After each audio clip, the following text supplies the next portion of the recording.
Bhavnagar bar association અને Bhavnagar criminal એસોસિએશનની ચૂંટણી પ્રમુખ સહિતના હોદ્દેદારો ચૂંટાયા. ભાવનગર બાર એસોસિએશન અને ભાવનગર ક્રિમિનલ બાર એસોસિએશનની 2026ના પ્રમુખ સહિતના હોદ્દેદારો તથા કારોબારી સભ્યોની ચૂંટણી જાહેર થતા તેમાં આજરોજ 19/12/2025ને શુક્રવારે મતદાન હાથ ધરવામાં આવ્યું હતું, જ્યારે મોડી સાંજે મતગણતરી કરીને ચૂંટણીના પરિણામો જાહેર થયા હતા, જેમાં ખાસ કરીને ભાવનગર બાર એસોસિએશનની ચૂંટણીમાં કુલ મતદારો 376 છે. તે પૈકીના 267 મતદારોએ પોતાના મત અધિકારનો ઉપયોગ કર્યો હતો.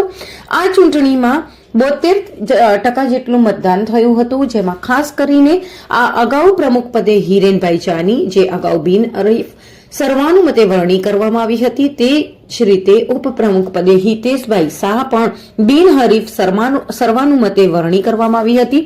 તે જ રીતે LR મહિલા પ્રતિનિધિ પદે અરુણાબેન દિનેશભાઈ ચૌહાણની પણ બિનહરીફ સર્વાનુમતે વરણી કરવામાં આવી હતી.